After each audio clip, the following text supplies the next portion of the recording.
what are you doing? Warming up my food. Why? You know, I'm about to have lunch. What'd you bring?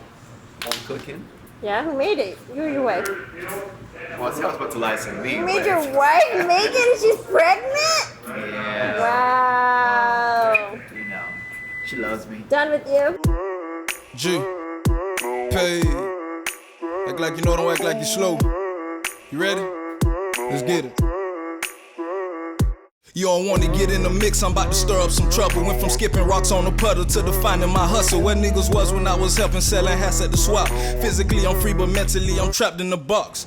I wake up in the middle of the night sometimes and I have these concepts that I feel like I want to shoot. And I want to do this cool jewelry little concept.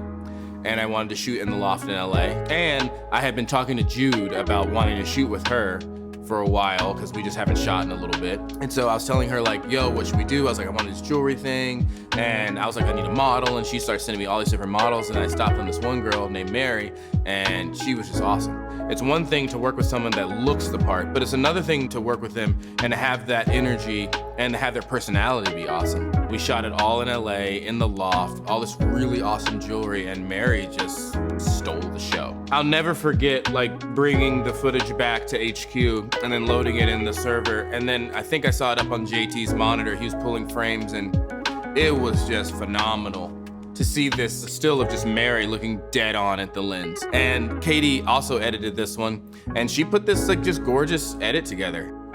So I got all this footage and Josh was like, hey, like, you know, just do something cool with it or else, you know, you're fired. I'm like, okay, great. That's pretty much what I did. I went through everything and I actually started off the edit with the music.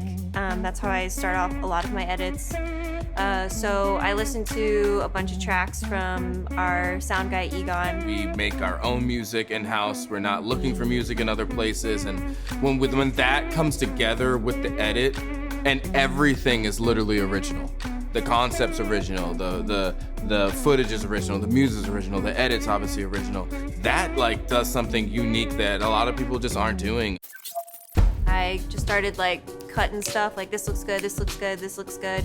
This, you know, I can put this here and there, and then, you know, colored it, beat that face up. These projects like this push us forward a little bit. That was one of like the first bigger projects that I had when I first started doing video editing, so it was really fun to kind of learn a lot of new tricks and like learn how to color correct, which is really fun. We're trying to push ourselves. We're trying to challenge ourselves like all the time. So we do that by practicing. And these shoots, we are always pushing ourselves to try something different, do something bigger or better than we did before. This project came out so awesome. It's sitting right now live on the Uncreative blog section of our website, and you have to check it out. Props to Mary.